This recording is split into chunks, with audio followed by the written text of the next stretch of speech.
सबों को जय मसीह के दोस्तों, स्वागत है आपको बाइबल वर्स पर। एक ब्रिटिश व्यक्ति देश की एकता के लिए देश के सभी धर्मों को मिलाकर काम करने का शुरुआत किया, जिसे सभी लोगों के द्वारा सराहा गया।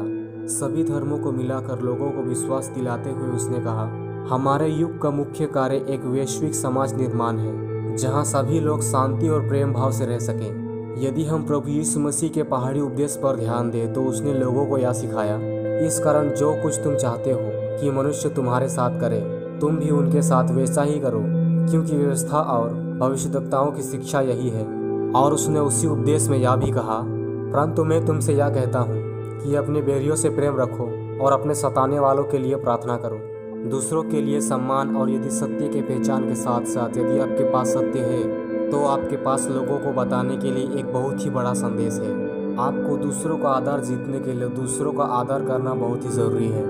दोस्तों, जब प्रभु यीशु मसीह 2000 वर्ष पहले संसार में आया था तो अंधों को देखने की शक्ति दी और लंगड़ों को चलने की और बहुत से बीमारों को चंगा किया, यहाँ तक कि उसने मुर्दों को भी जिलाया। जब हम मत्ती 20 का 30 से 34 आयत तक देखते हैं तो उसमें लिखा है, और दो अंधे जो सड़क के किनारे बैठे थे यह सुनकर कि यीशु जा रहा है, पुकार कर कहने लगे, हे प्रभु दाऊद की संतान, हम पर दया कर। लोगों ने उन्हें डांटा कि चुप रहे, पर वे और भी चिल्लाकर बोले, हे प्रभु दाऊद की संतान, हम पर दया कर। तब यीशु ने खड़े होकर उन्हें बुलाया और कहा, तुम क्या चाहते हो कि मैं तुम्हारे लिए करूं? उन्होंने उससे कहा, हे प्रभु, या कि हमारी आंखें खुल जाए। यीशु ने तरस खाकर उनकी आंखें छुई और वे तुरंत देखने लगे और उनके पीछे हो लिए। इस दुनिया का मालिक होने के बावजूद भी उसने उन दोनों अंधों से एक सेवक के समान पूछा, तुम क्या चाहते हो कि मैं तुम्हारे लिए करूं?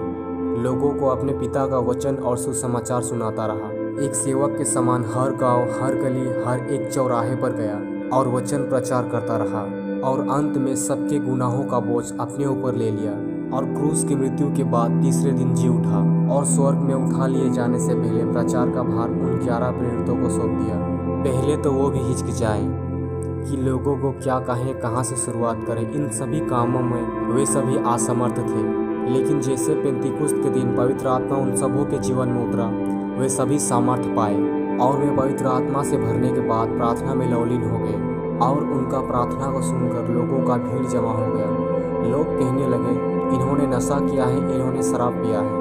लेकिन पतरस बाहर आकर प्रभु यीशु मसीह के बारे में प्रचार करता है कि हमने नशा नहीं की, परंतु प्रभु ने कहा था कि मैं तुम्हारे लिए एक सहायक भेजूंगा, वो आ चुका है।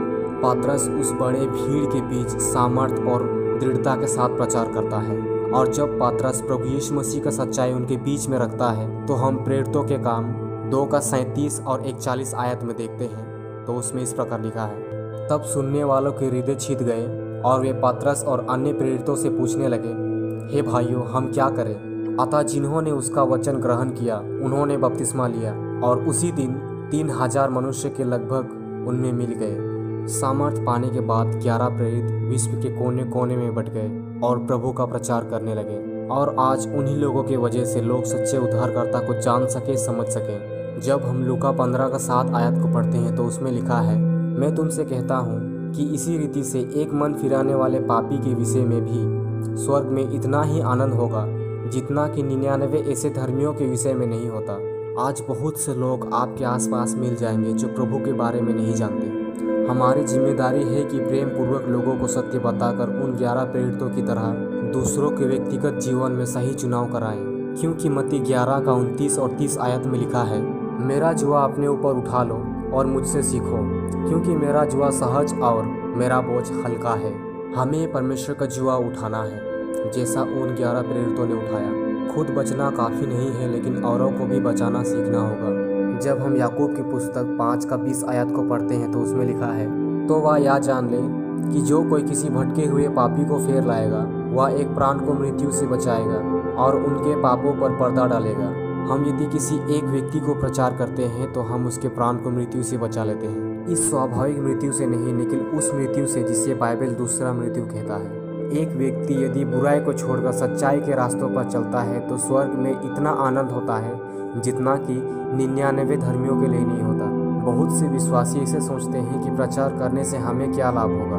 ठीक इसी तरह जब चेलों ने यीशु मसीह को पूछा, हम जो प्रचार कर रहे हैं, हम जो लोगों को सही रास्ते पर ला रहे हैं, इससे हमें क्या लाभ होगा? तब प्रभु यीशु मसीह जो बात उन चेलों को बोलता है वो बात आपको भी ज़रूर सुनना चाहिए। जब हम मत्ती 19 का 28 आयत को पढ़ते हैं तो हम उसमें यह पाते हैं, यीशु ने उनसे कहा, मैं तुमसे सच कहता हूँ कि नई उत्पत्ति में जब मनुष्य का पुत्र अपनी महिमा के सिंहासन पर बैठेगा तो तुम भी जो मेरे पीछे हो लिए हो 12 सिंहासनों पर बैठकर इजराइल के 12 गोत्रों का न्याय करोगे। परमेश्वर के साथ परमेश्वर के समानता में अंत के दिनों में 11 प्रेरित लोगों का न्याय करेंगे।